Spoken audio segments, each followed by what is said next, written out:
Mga kaganapan sa ating himpilan, ihahatid sa inyo, #PalaNews. Ayan, binisita rin ng PAO Legal and Medical Team ang Parañaque City Jail, Male and Female Dormitories. Tunghayan po natin ito.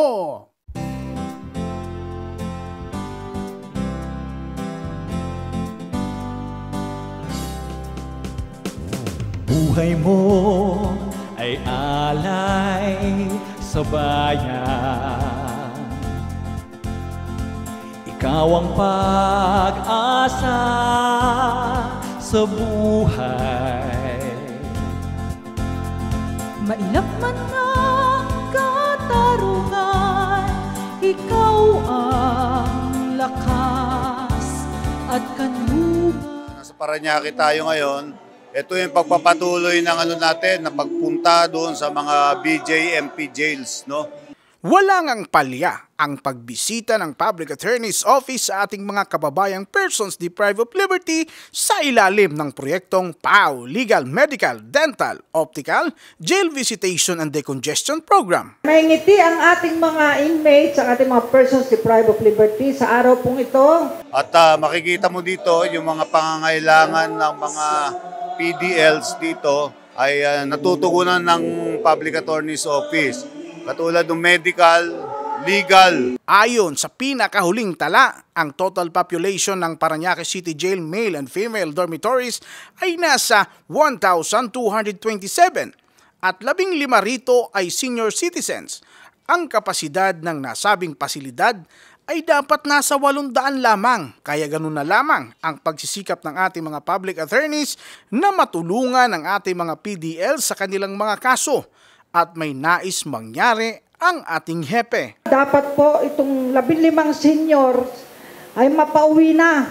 Gusto ko po, mga lahati ito, umabot na lang ng 600. Tama po? Kasi congested po kayo. Sadyang kailangan mag-decongest po tayo. Kaya magpapakabait kayo. Talagang pinuntahan talaga ni Chief to.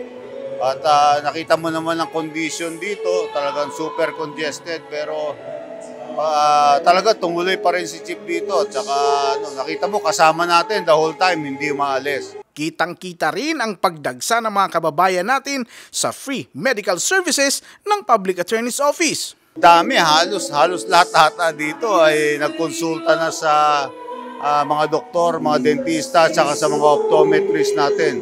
Pakita mo, laki ng impact talaga na pagpunta dito ng Public Attorney's Office. Ang ganitong mga programa ng Public Attorney's Office ay nagsisilbing daan, hindi lamang para makatulong sa ilan sa mga pisikal na pangangailangan ng ating mga PDLs, maging sa pag-usad ng kanilang mga kaso sa pamamagitan din nito ay nadarama nila na hindi sila nag-iisa sa kanilang laban sa buhay at may magandang umaga na tiyak na darating.